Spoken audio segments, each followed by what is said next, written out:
2082 9 महिना 4 गते आधारभूत तह विद्यालय हाजिर जवाफ प्रतियोगिता छ। 2082 9 महिना 6 गतेदेखि 8 गतेसम्म बडियाताल पालिका स्तरीय मावि हाजिर भलिबल प्रतियोगिताको आयोजना गरिएको छ। 9 गते माध्यमिक विद्यालय स्तरीय हाजिर जवाफ प्रतियोगिता राखिएको छ।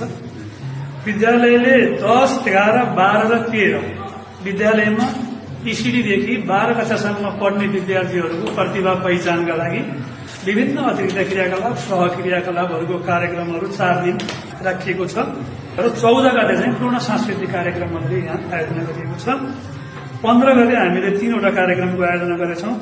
विद्यार्थीहरूले पोषणलाई महत्व दिनुपर्छ, गजरिया फुडहरूलाई निरुत्साहित गर्नुपर्छ र त्यसका लागि कसरी पोषणयुक्त खाना निर्माण गर्ने भन्ने विषयमा विशेष शिक्षकहरूले सहजीकरण गर्नुभएको छ।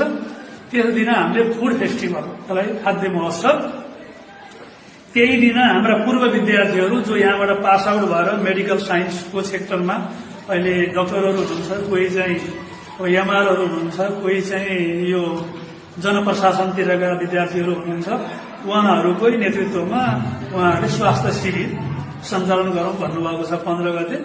भने त्यही दिन रक्तदान जीवनदान भन्ने कुरालाई पनि चरितार्थ गर्ने 3टा कार्यक्रमलाई हामीले 15 गते राखेका छौं। भने अब 16 गते अहिले मैले हजुरलाई जुन भनेको थिएँ, पूर्व विद्यार्थी, पूर्व विवेश अनि पूर्व शिक्षकहरू, अहिलेका वर्तमान सबै अभिभावकहरूको यो गेट टुगेदर, भेटघाट, आपसी चाहिँ अनुभव आदान प्रदान र यो 32 सालदेखि आजसम्मका विभिन्न कालखण्डका व्यक्तिहरूको बीचमा चिनजान परिचयको लागि यो 16 गते राखिएको छ। भने 17 गते स्वर्ण महोत्सव समारोहको समुद्घाटन र समापन पनि त्यही दिन। अनि स्वर्ण स्तम्भ निर्माण भइरहेको छ, यसको अनावरण। हामीले 30 लाखको वरिपरिमा हामीले जसलाई लक्षित गरेका छौं ती विद्यार्थीहरूसँग हाम्रो सूचना पुग्यो भने हामीले महोत्सव सहयोग 30 लाख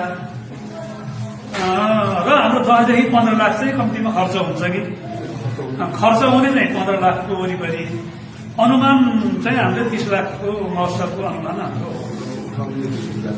उठाउन सकिन्छ कि भन्ने अनुमान चाहिँ त्यति छ। अन्य शीर्षकमा लागेर हामीले त्यसलाई पनि हामीले दिगो स्रोतको रूपमा लगेर विद्यालयको तर्फबाट अनि त्यसलाई फेरि अक्षयपछि रूपान्तरण गर्ने भन्ने हाम्रो समितिको सबैको सल्लाह छ। सहयोगदातालाई हामीले शिलालेखमा पनि सम्मान गर्छौं अनि त्यसपछि स्मारिकामा पनि हुन्छ, मूल समारोह समितिमा उहाँहरू स्वतः जोडिनु हुनेछ र त्यो दिन सम्मान पनि ग्रहण गर्नुहुनेछ। 4 प्रकारले उहाँहरूलाई सम्झिने योजना बनाएको छ। त्यसका लागि उहाँहरूको नाम नामेसी लेख्ने एउटा चाहिँ मर्यादा क्रम जस्तो 3टा निर्माण गरेका छौँ। एउटा विशिष्टतम चन्दादाता, एउटा विशेष गरी यो हाम्रो स्वर्णमुख यो महायज्ञ लगाउँदा सिकेको, महायज्ञ लगाउँदा त्यस्तो शब्दावलीको प्रयोग हुँदो रहेछ। विशिष्टतम चन्दादाता भनेको 15,001 रुपियाँबाट माथि भएको स्वेच्छा, त्यसलाई विशिष्टतम चन्दादाता भनेर सम्मान गर्ने। अब 10,000 देखि 14,979 सम्मकोलाई विशिष्ट चन्दादाता र 5,000 देखि 9,979 सम्मलाई विशिष्ट अनि 5,000 भन्दा पहिले कम छ, अब मसँग यति छ भनेर उहाँको सहयोगलाई अवहेलना गर्ने कुरो त भएन। बाँकी सबैलाई भित्ते